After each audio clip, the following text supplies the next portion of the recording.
and welcome to ClockTower Game Studios. Today we're going to be talking about faction and roster creation, and we're going to be doing this demonstrating the use of the models we've been working on from Anvil Industries, their Daughters of the Burning Rose. This is kind of a complicated process, which is why I wanted to film a walkthrough video for it. There are a lot of options, and that can really help bog things down. As you can see, I've got the book in front of me.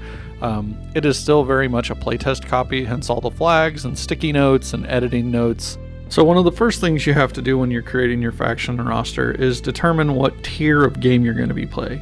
Now, gameplay tiers are broken down into 4 levels, 0 through 4, and each determines a different size of game as far as the roster points go. Faction points are still entirely determined by the tech level you choose. So tier 0 is great for demos because it's a small game. And next you need to determine what you're going to use. So we're going to be working with models we've already got picked out. So that's what we're going to base our list on and based the entire creation process on.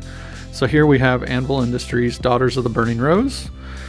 And you can get a good look at the list that I'll be using based on the models that I've got. So I've already got the weapons and everything, and here I've got kind of the concept that I'm going to be basing all my decisions off of. Once you've got the core ideas for how you're going to build your list, in this case game tier and then your concept, the next thing to pick out is the tech level you're going to use. Now, tech level is important because it determines what gear is available to your roster, and it also determines how many faction points you have, which is how you unlock further rules and special abilities. Okay, so the next thing to choose is your roster core. Your roster core basically chooses what kind of models you get and how many to start with. This is dependent on your tech level and the tier of the game. The first column you can see under each of those types of models is tier 0 and 1, then tier 1 and 2, or 2 and 3, and of course 4 at the top end. So I'm just going to correct my mistake in my original list there where I had 2 specialists instead of 1. Okay, as you can see, I'm keeping a running total of my FP or faction points on the right side of the page there. The technology level I chose, tech level 2, gave me 9 faction points to work with. The roster core has cost me 0, which leaves me with 9 remaining. And next we're going to pick character mods. Now these include things like stat modifiers, which you can have negative and positive modifiers. It also includes any kind of racial traits like multiple arms, size differences, and that sort of thing. Here I've just chosen 3 simple stat bonuses. Before we get into the options I chose for this list, let's talk about what each of the stats mean. So move is your character's base movement in inches. Attack is the number of close combat attacks they make per combat action. Damage is a modifier on the die roll for their base damage die in melee combat only. Defense is the target number of the damage die roll when they are hit in combat, both close and ranged. Wounds is how many hits they can take before they're out of action. Combat is how skilled they are in warfare, so basically that determines how easy or hard it is for them to hit their targets. Initiative determines how soon they act in the game turn. Basically, initiative counts down from 10 to 0. Starting at 10, each model works their way down through there. And then motivation is basically the character's will to stay in the fight. It's how much grit and determination they have. So sticking with my theme, I've decided the daughters I've picked out are going to be trained extensively in the arts of hand-to-hand combat. So they're going to have +1 skill on their combat, +1 on their stat for attacks, and they're going to be raised from birth more or less. So this is also going to mean that they're more or less fanatical and give them a +1 to motivation. Now, each one of those stat mods costs 1 faction point. And as you can see in the right-hand column there where I'm keeping my running total, I put a -3, 1 for each of those, and then that brings me down to 6 remaining faction points. The next thing we'll be choosing is tech paths, if we want 1 or more. These are essentially things that are overlays on your tech level to unlock different modifications to your gear and characters. I've chosen Magitech for these daughters. This is going to help simulate that they're more faith and magically based rather than just straight hard science. Now, I've also heard this referred to under different names like Arcane Punk and stuff like that, but for our purposes, it's Magitech. So you might be wondering what kind of things you can get out of different tech paths. And Magitech, like most tech paths, offers a few different things. One, it offers some weapons and equipment modifications. It offers, in this case, a specific leadership trait, which I'll be explaining more about what those are shortly. And it includes, just some different ways to include different rules in the form of gear usually. So Magitech in particular covers what are called elemental weapons, where weapons gain a special weapon trait. Those are detailed later in the book, and I'll be explaining a little bit about what the ones that Magitech include later in the roster creation portion. It also includes an armor mod, which grants stat bonuses. It includes kinetic circuitry, which lets you basically each time you miss a hit in close combat attacks, you can add damage later when you do finally hit. And automatons, which is the leadership bonus. And the leadership bonus on that is where you pick up, in this case, it lets you add 3 conscripts to your roster for a relatively low price. So next we're going to add that to our record sheet. So there you can see not only have I included the faction points cost and updated our running total, I've also made some brief notes about what each of the traits that it allows to be added to the roster are. Next up, we'll be tackling specialties. Specialties are more kind of what your particular roster is going to, what they're going to specialize in.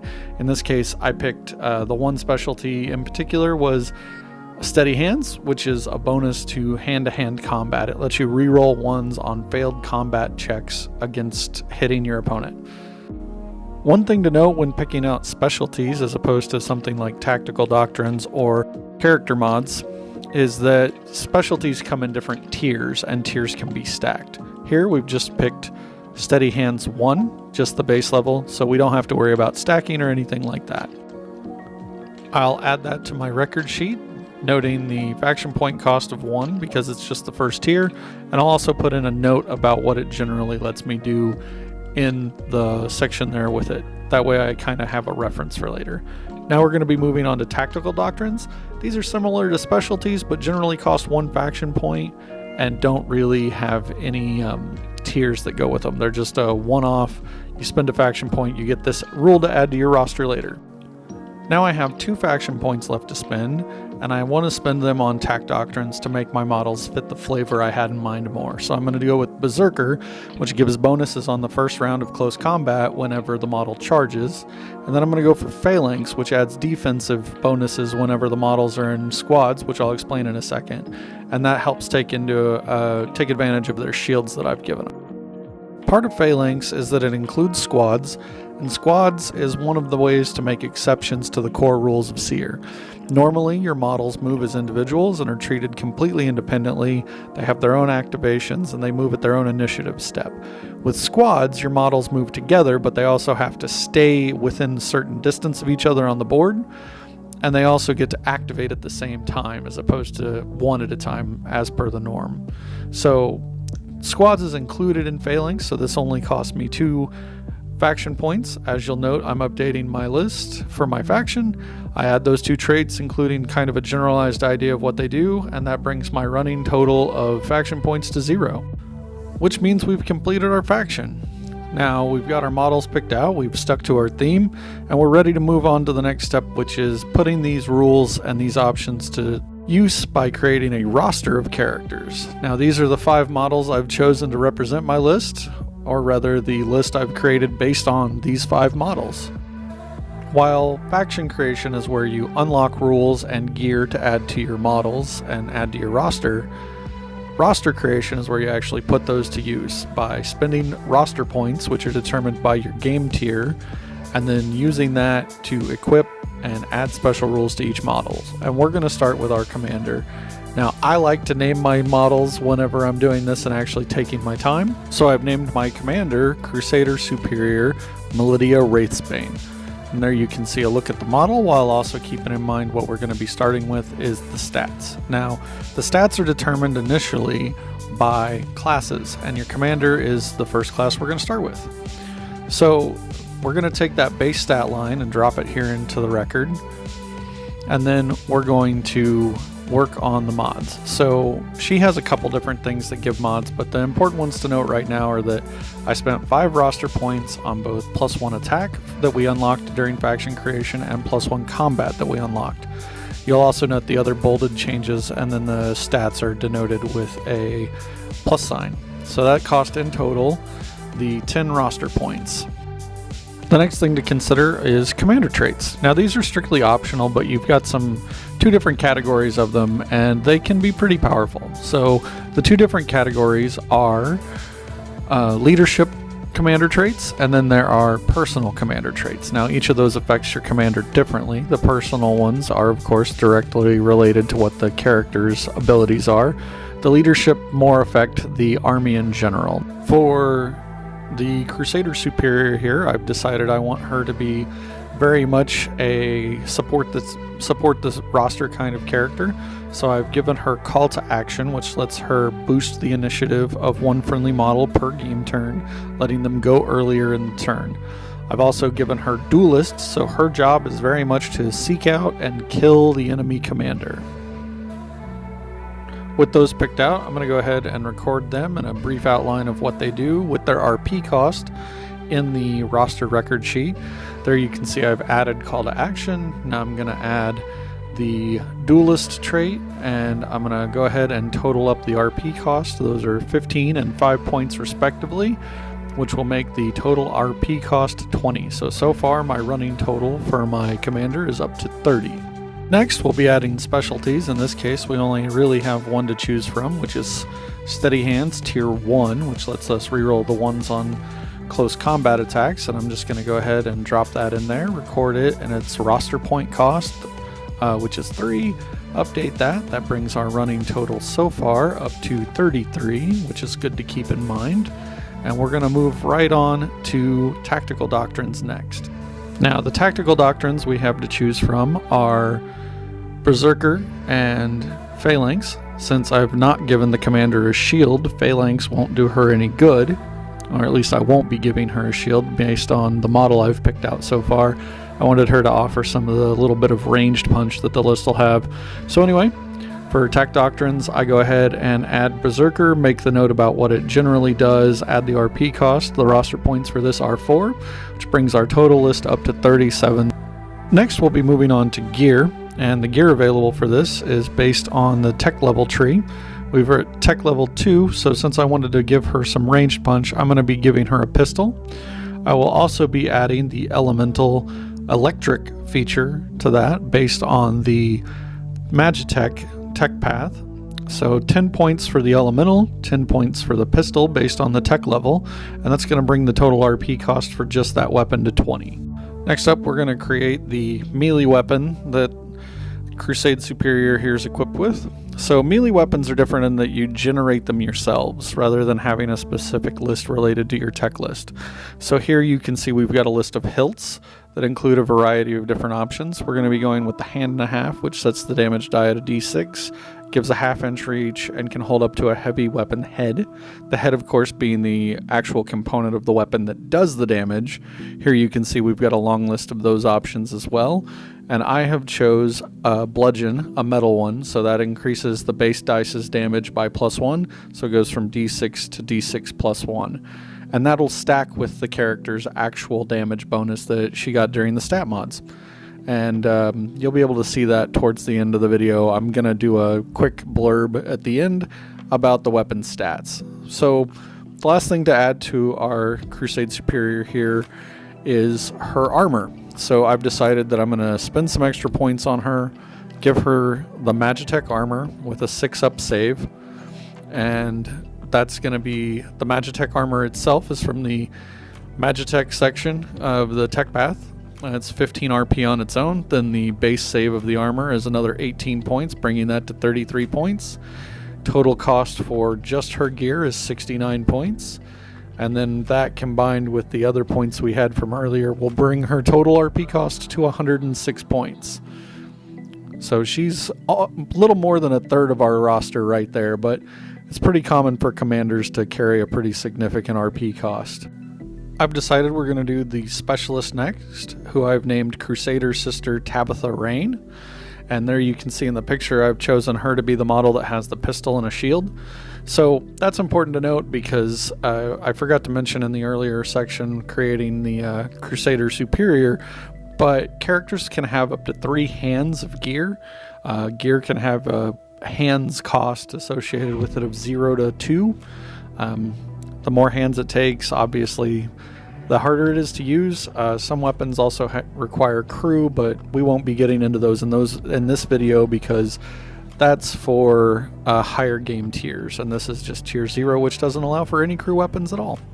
So as a member of the Specialist class, Crusader Sister here has the option for a bunch of different specialties, including, as you can see, I've chosen Close Combat, which gives her a bonus to attack in combat.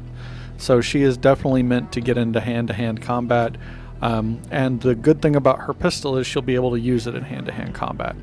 So since she's focused on hand-to-hand, her tactical doctrines, I've given her both phalanx because she does have the shield, and that'll help her get into close combat a little better as long as she's with her squad mate. And then I've given her berserker as well, so on the charge she'll be a little more effective. So as we were creating the Crusader Superior, I forgot to mention the concept of hands of gear. So each character is only allowed to equip 3 hands of gear. Usually that's a 2-handed weapon and a 1-handed weapon, or in this case, shields. This time it's not really too applicable because we're only using 1 hand or 2 hands for the shield and the pistol. Sometimes you'll want to give them more though. So as you can see, we've decided to give the Crusader Sister here a pistol, her armor of a 7+ save, and a shield for a total of 38 points. That, with her 11 points for tactical doctrines and 0 RP, brings her total cost to 49 points. So next up, we're going to work on our grunts, and the first one we're doing is Sister Camilla Bronson. She's just got the normal warhammer and a shield, and we're just going to go through these a little quicker. Since your grunts are your common foot soldiers, they tend to be a lot of the same thing, or at least have the same options. So there you'll see I just gave her the basic stat line with no mods, so no RP cost. I did want her to be effective in combat, so I gave her steady hands for an RP cost of 3. Both tactical doctrines, phalanx and berserker, so she can form up the shield wall with phalanx and then be more effective in the first round of combat.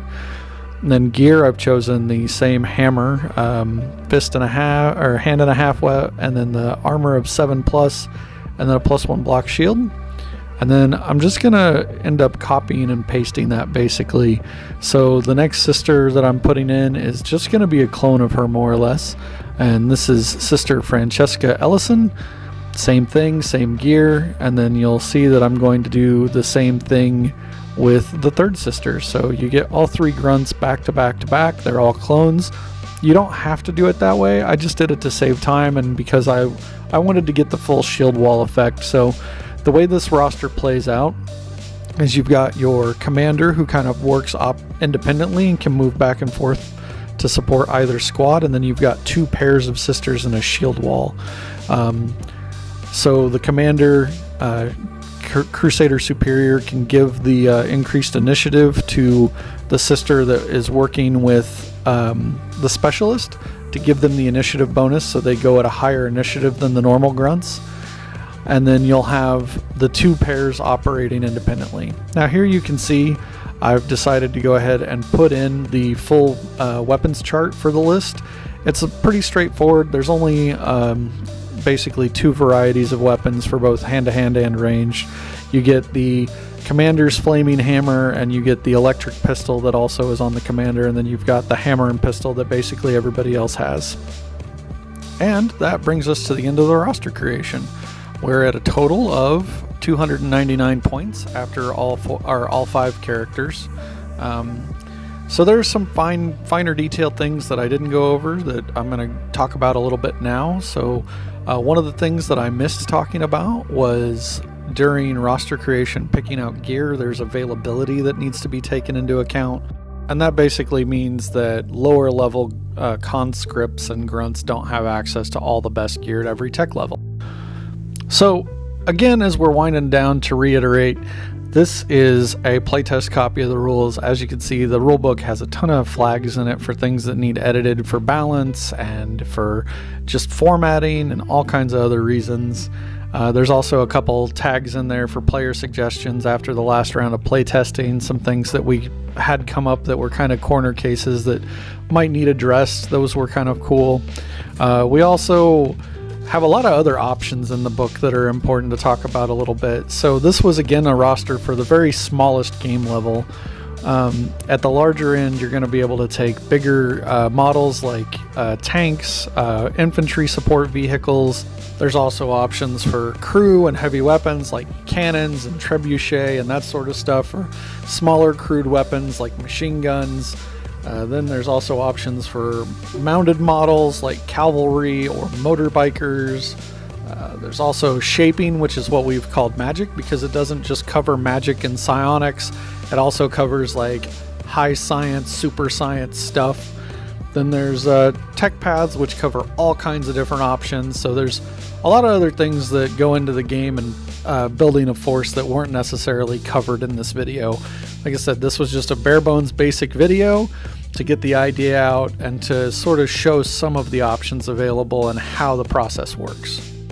Thank you guys very much for watching the video. I know this one's kind of a long one, but I can't express how much we appreciate all the support you're giving us. So remember, if you want more updates, hit the like button, hit the notification bell, subscribe to the channel. You can find all kinds of other hobby-related and game-related development stuff on there.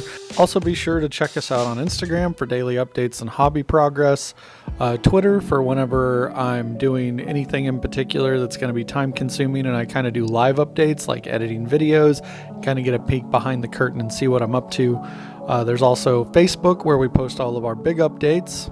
And finally, if you want to support us in a more direct way, you can buy us coffee on the Buy Me a Coffee site, which I'm going to include the links to all this in the description below. We also have Patreon for people that want to do a monthly subscription. You'll get a couple different things depending on which tier you get into. And those rewards range anywhere from just getting your names in the credit of the videos all the way through monthly updates as far our monthly content for S.E.E.R itself, all the way up to a monthly model shipped straight to you, painted and put together by me. And on a final thought, I know the world out there is crazy and scary right now. I just want everybody to be safe, be careful, and to be kind, but always remember, at the Clock Tower, it's always game time.